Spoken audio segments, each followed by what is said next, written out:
بسم اللہ الرحمن الرحیم۔ سامعین و ناظرین، پروگرام ایک شخصیت ایک ستارہ لے کر آپ کا میزبان ڈاکٹر اظہار احمد گلزار حاضر ہے۔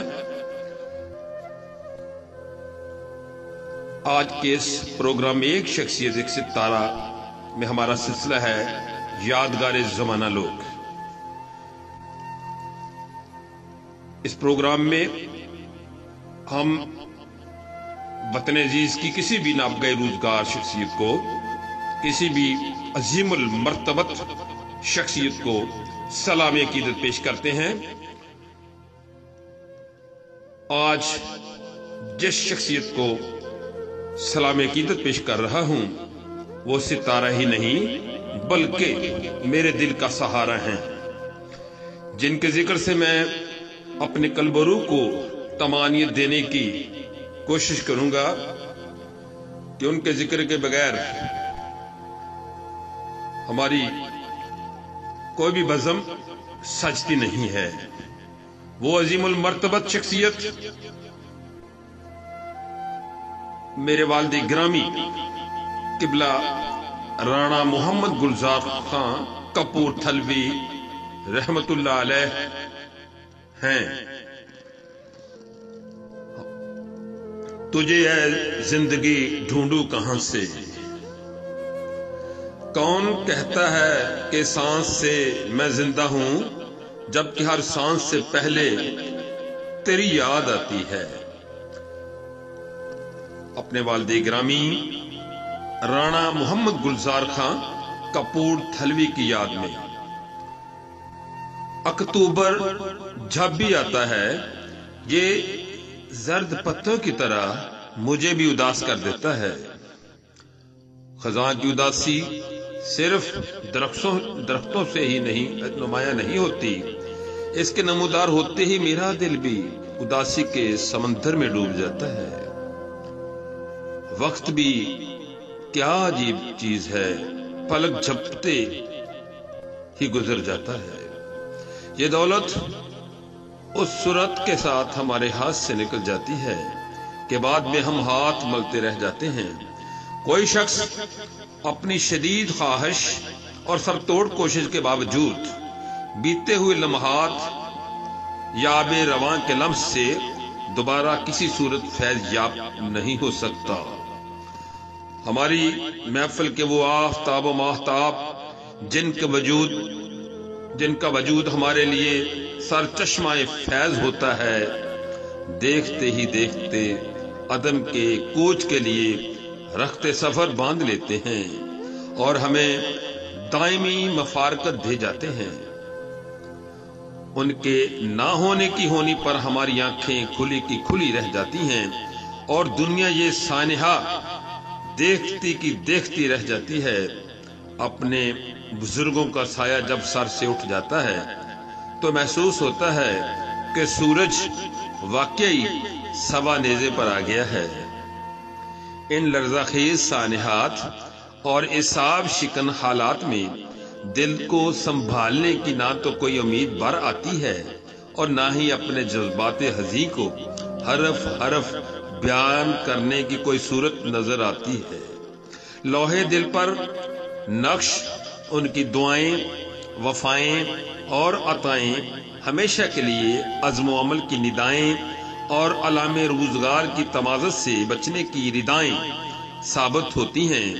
ان کے چشم کے مرجھا جانے کا یہ سانحہ پسماندگان اور احباب کے لیے زندگی بھر کے لیے سہانے رو بن جاتا ہے۔ دل کے طاق میں اس عظیم انسان کی حسین یادوں کے چراغ اب ہمہ وقت سر مصغاں ستاروں کے مانند جھلملاتے ہیں۔ قبلہ والد گرامی رانا محمد گلزار خان کپور تھلوی نے 6 اکتوبر 1996 کو دائی اجل کو لبیک کہا۔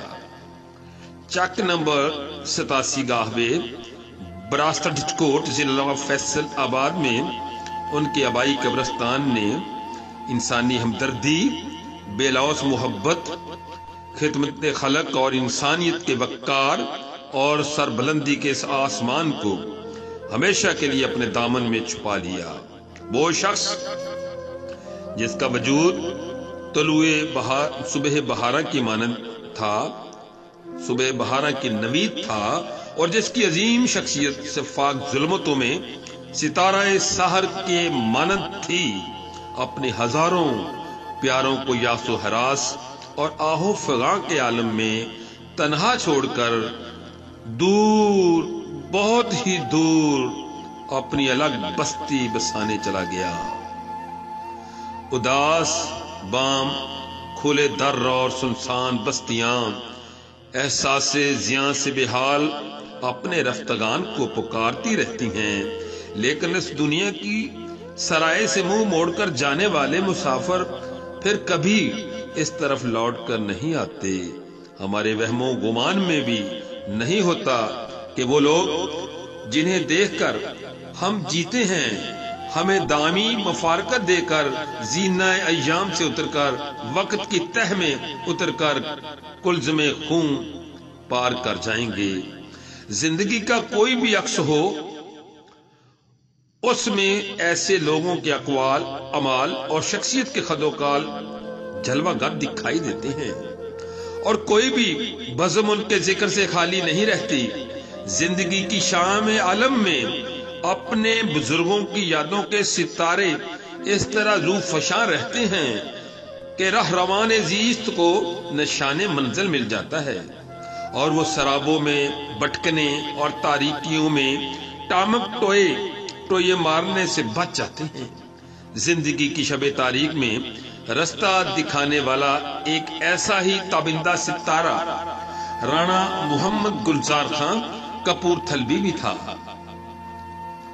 رانا محمد گلزار خان کپور تھلوی علیہ رحمہ 1938 کو راجپوت قبیلے میں چودھری محمد بخش کے گھر ریاست کپورتھلا، مشرقی پنجاب، ہندوستان میں پیدا ہوئے۔ آپ کے والد گرامی کپورتھلا کی غلہ منڈی میں آڑت کا کاروبار کرتے تھے۔ ابتدائی تعلیم ریاست کپورتھلا سے حاصل کی۔ قیامت پاکستان کے وقت آپ کی عمر 8 سال تھی۔ اس پرآشوب دور میں تعلیمی سہولتوں کے فقدان کی وجہ سے آپ میٹرک تک نہ پہنچ سکے، پھر چھوٹی بڑی ملازمتیں شروع کر دیں۔ ابتدا میں آئل کمپنی میں آئل ٹینکر کے ساتھ بطور کنڈکٹر کام کیا، پھر اس کام کو خیر بات کہہ کر لائل پور میں پاکستان کی اس وقت کی صف اول کی کوہ نور ٹیکسٹائل ملز میں بطور ہیڈ ڈافر طویل عرصہ تک کام کیا۔ یہاں پر اپنی پیشہ ورانہ صلاحیتوں کا لوہا منوایا۔ چونکہ یہاں پر روئی کے اڑنے سے صحت پر مضر اثرات پڑتے تھے، اس لیے اس نوکری کو بھی خیر بات کہہ دیا۔ اعظم آباد آپ نے گورنمنٹ ٹرانسپورٹ سروس نے بطور بس کنڈکٹر اپنی ملازمت کا آغاز کر دیا۔ اس طرح آپ نے مجموعی طور پر تا دم مرگ 28 سال اس محکمہ میں اپنی ملازمت کی۔ آپ ایک محنتی، جفاکش، ایماندار اور اپنے پیشے سے مخلص رہنے والے ورکر تھے۔ پابندی وقت اور رسولوں پر قائم رہنا آپ کی گھٹی میں شامل تھا۔ پابندی وقت کے حوالے سے محکمہ خزاں رانا محمد گلزار خان کپور تھلوی کی مثالیں دیا کرتا تھا، کیونکہ گاڑیوں کی روانگی میں کسی قسم کی تاخیر برداشت نہیں کی جاتی تھی۔ عاجزی، انکساری، اخلاص و مروت اور مرنج شخصیت کے مالک ایک زندہ دل انسان تھے۔ ساری زندگی لوگوں میں محبتیں اور خوشیاں بانٹی۔ میں نے اپنی زندگی میں انہیں کسی سے کبھی لڑتے یا اونچا بولتے نہیں دیکھا۔ آپ کے ساتھی آپ کے حسن اخلاق کی وجہ سے آپ کے ساتھ مل بیٹھ کر چائے پینے کے لیے لاہور یا کسی اور شہر سے ڈیوٹی کرتے ہوئے گاڑی یا بس سے واپسی پر آپ کا گھنٹوں انتظار کیا کرتے تھے۔ آپ کے جانثار ساتھیوں میں مہندی زمان خان عباسی، غلام نبی تمیمی، خوشی محمد، شیخ شفیق احمد، خادم حسین تمیمی اور دیگر بہت سے دوست شامل تھے۔ اپنی ڈیوٹی کے ساتھ ساتھ رانا محمد گلزار خان کپورتھلوی کو پڑھنے کا شوق بھی پیدا ہو گیا تھا، اور پھر اٹھتے بیٹھتے چلتے پھرتے ان کے ہاتھ میں کوئی نہ کوئی رسالہ، میگزین ضرور دیکھا جا سکتا تھا۔ رانا صاحب کو جب بھی موقع ملتا وہیں اپنی موٹے شیشے والی اینک لگا کر مطالعہ شروع کر دیتے، پھر انہوں نے کالم اور کہانیاں لکھنی شروع کر دی۔ کالم چونکہ ایک صحافتی اظہاریہ ہے، کالم مزاحیہ بھی ہوتے ہیں اور سنجیدہ بھی۔ یہ کسی ایک مخصوص موضوع پر بھی ہو سکتا ہے، اور اس میں مختلف اخلاق و آداب اور دوسرے امور پر کسی قسم کی بحث، دلائل اور مشورے بھی ہو سکتے ہیں۔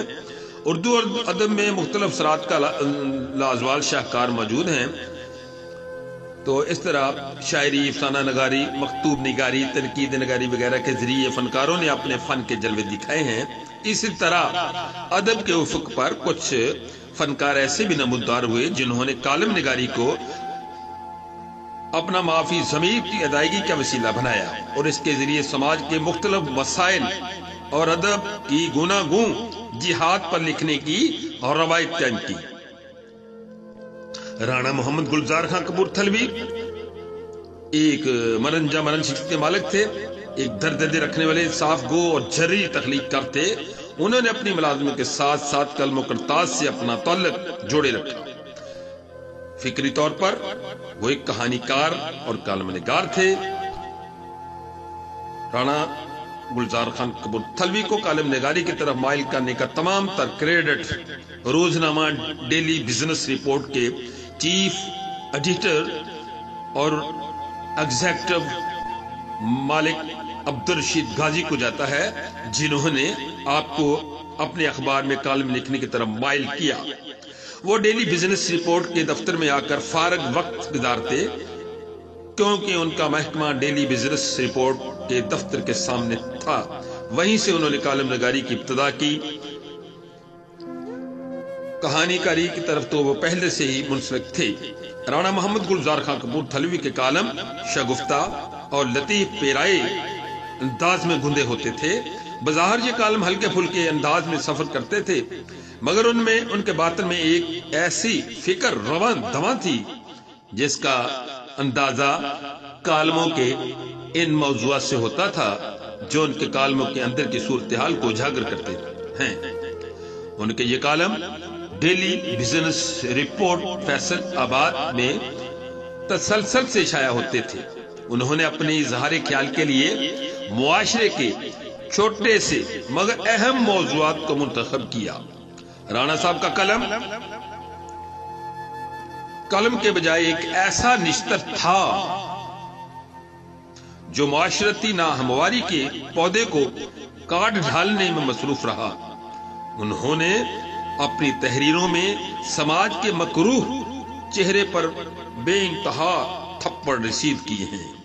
ان کے کالم محض کالم ہی نہیں بلکہ ٹوٹتی بکھرتی قدروں کے نوحے ہیں، سماجی معاشرتی زوال کے مرثیے ہیں، ماحول میں بکھری ہوئی فضائی سماجی، روحانی اور معاشی آلودگی کے کرب ہیں۔ تو اس طرح رانا صاحب نے کالم روشنائی سے نہیں بلکہ اپنے خون جگر سے لکھے ہیں۔ ان کا مقصد ایک ہی ہوتا تھا کہ کس طرح لوگوں کے معیار زندگی کو بلند کیا جا سکے اور کس طرح لوگوں کے لیے زیادہ آسانیاں پیدا کی جا سکتی ہیں